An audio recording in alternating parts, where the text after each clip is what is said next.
Okay, let's enter.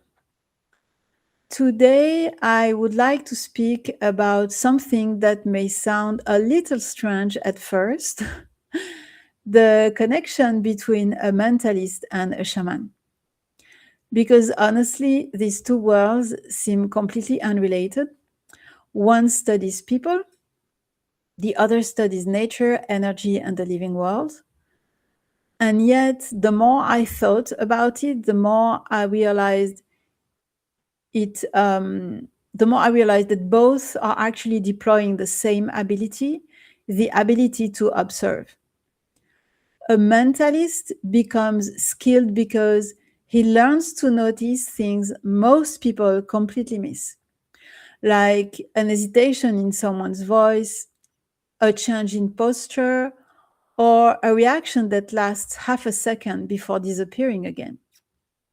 And what makes those details powerful is that they contain information about emotions, confidence, discomfort, or basically about what someone is experiencing beneath the surface. Now, strangely enough, this is also very close to a way a shaman learns how to move through life. A shaman studies rhythm, cycles, nature, energy, and the constant relationship between the visible and the invisible.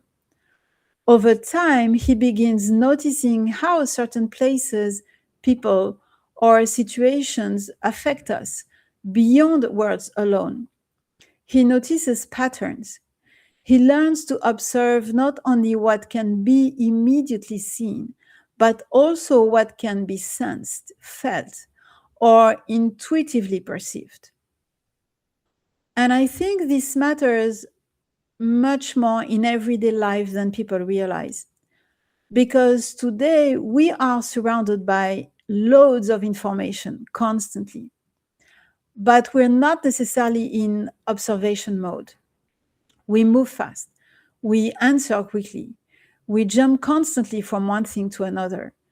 And little by little, we stop noticing what life is trying to tell us.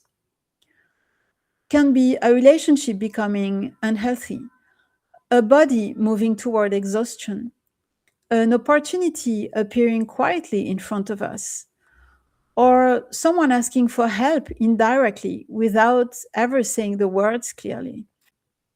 And that changes a lot in our lives because observation changes the quality of our decisions, the quality of our relationships, the quality of the opportunities we create.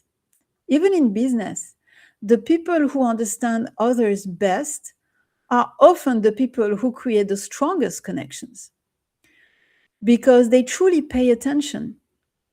And people feel that immediately.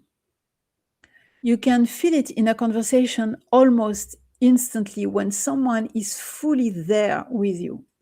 They listen differently, they notice details, they remember things. The interaction feels warmer, more natural, more human. And maybe this is the real connection between the mentalist and the shaman. Both understand that observation is not passive. It is a way of receiving information from life.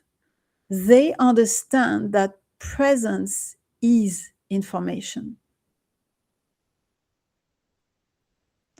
The more present you are, the more reality starts speaking clearly.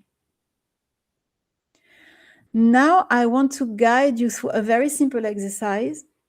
And before we begin, I just want to say this is not about judging yourself or thinking that you should have done something differently in the past. This is simply about opening another way of seeing. I would like you to remember a moment when someone forgot your name. Not a close friend, obviously, but probably someone in some kind of social setting, that you had already met, maybe a few times. So someone you thought would probably remember you. How did it feel? Did you feel important in that moment? Probably not. Now think about the opposite situation. And maybe you've experienced this too. Someone you met only once remembers your name months later. Sometimes they even remember part of a conversation you had together. How does the interaction feels now? You feel seen. You feel remembered. You feel that the interaction actually mattered. And maybe this is one of the simplest way to understand what we spoke about today. Observation is not only about seeing. It is about the quality of attention we bring into a moment. So for this week, I would like to invite you to experiment with something very simple. The next time you are in a social situation and you meet someone for the first time and you ask for their name, okay, slow down for 2 seconds, really listen, okay, repeat their name twice silently in your head. Maybe if you're not sure how they spell their name, you can ask them for the correct spelling. It might help you remember the name. And then when you answer the person and you go on with the conversation, use their name at least once during the conversation. That's all there is to do. This tiny practice forces your attention to remain connected to the moment instead of immediately running somewhere else. Keep in mind that what people remember is often not what you talked about, but rather how they felt around you. And this can affect all aspects of your private or professional life. I hope after this transmission, you may begin looking a little differently at observation. Now understanding it as a doorway into deeper connection with life through your quality of presence. Because maybe the world has been speaking to you much more than you realized. Through people, through the body, through energy, through small details we usually ignore.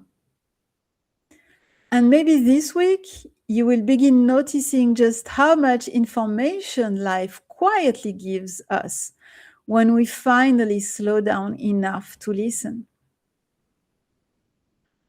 So before we close this sacred space together, I invite you to take one final deep breath. You inhale through the nose and you exhale through the mouth. And you simply notice how you feel compared to at the beginning of the episode. You can also take a mental note about what you want to take with you from this moment by the fire today. And we can now close this sacred transmission space together. The journey continues within you. Walk gently, walk consciously, and remember, you are never walking alone. If the energy of this transmission resonated with you, you can continue the journey with me on Substack. This is where I share whispers from the Shamana, my weekly transmissions with rituals, journal prompt, sometimes meditation and workbooks. The address is the digital shamana with a.substack.com. Thank you truly for your presence here today, for taking this moment for yourself, and for stepping into this space. I will see you by the fire again very soon.